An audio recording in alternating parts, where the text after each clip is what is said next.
felt like they were messengers. This humongous revelation was dumped onto their brains. They had to tell someone.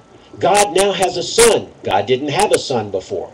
This son has done a propitiation for us, a propitiation that placated God, that satisfied God. We've been killing bulls for year after year after year for hundreds and hundreds of years. We don't have to do that anymore. Jesus gave his life so that it's the final sacrifice. And Jesus, if you read Hebrews chapter 9, Jesus did this not in earth on an earthly tabernacle, in an earthly tabernacle. He did this in the heavenly tabernacle, a tabernacle not made by hands. Paul did not get his information about Jesus from any man, unless you want to argue against Paul's own words. Now, the other thing I wanted to say, since you went right to Paul, the other thing I wanted to say about Paul, and I'll say a couple more things, and then I'll turn it back over to you if you want.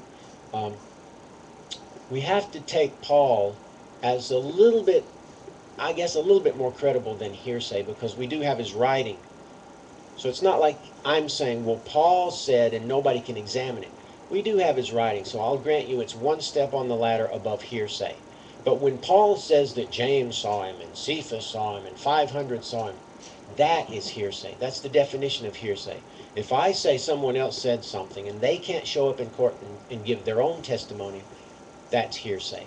And hearsay in courts, at least, I don't know about anywhere else, but in a court of law, hearsay is not admissible, and there's a reason it's not admissible, because it's not reliable. And not only that, you can't cross-examine the person to determine if it's reliable or not, or if it's the truth or not.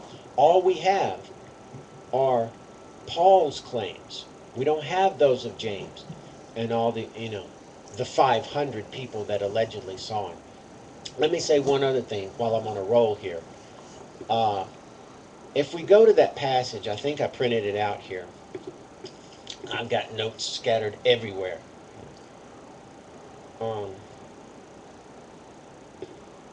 Here we go. Sorry for the delay. Back to your passage of 1 Corinthians 15:3 through, I've got 9 here because I think it's important to look at verse 8. Since we know Paul wasn't taught all of this by men, he received it by a revelation. He tells us explicitly that he got it from a revelation. Revelation means to unveil something for the first time. God was doing this through Scripture. We can look at verse 8 now. And last of all, he was seen of me also as one born out of due time. So we know from this, and something else I want to say, that Paul did not see a physical Jesus, because Paul was persecuting Christians while he was still a Jew. And so Christianity happens, I don't know where, I'm going to do a left to right timeline. Christianity happens starting with the death of Jesus, because he didn't send out his apostles, really, until he died. And they were even doubting after he died.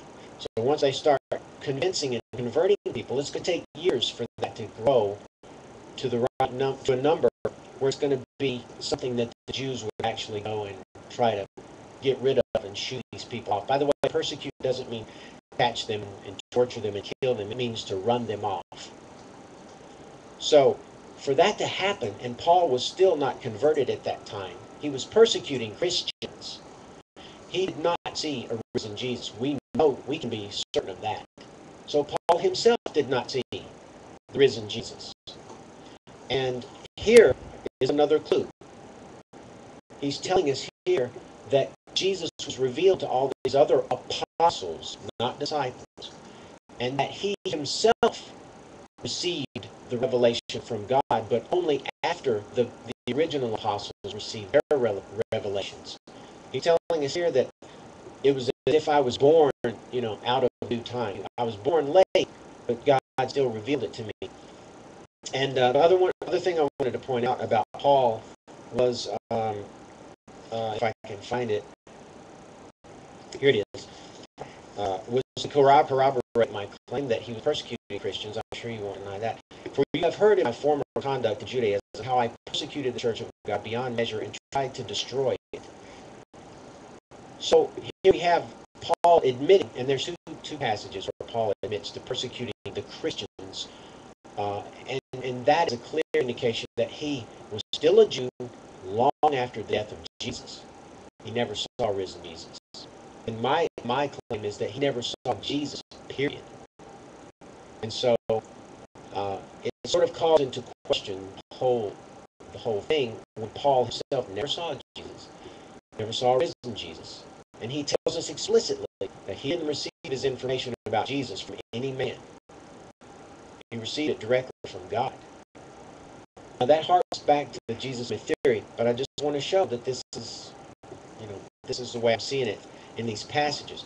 So what we have is a Paul that never saw Jesus, and he's telling us that these other people saw Jesus. So if he didn't really see Jesus, then what he's saying in verse 8 is that his seeing Jesus, he was seen of me also. The only thing I can conclude there is that he is seeing, and I put the quotes because Paul has already demonstrated that he is receiving visions from God of Jesus from the Old Testament. He also tells us that he was prone to visions. Remember when he says, I knew a certain man who was caught up to the third heaven. Whether in the body or in spirit, I do not know, but God knows. When he said that, he's referring to himself.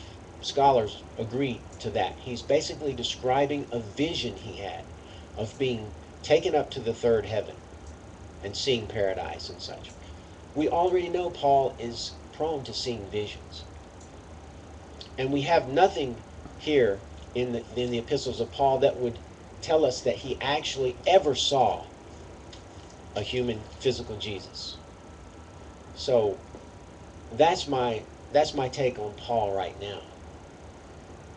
So I think I'm going to leave it there because I've talked for a while and I want you to say some more stuff. So I'm going to take a break from that and let you either rebut some of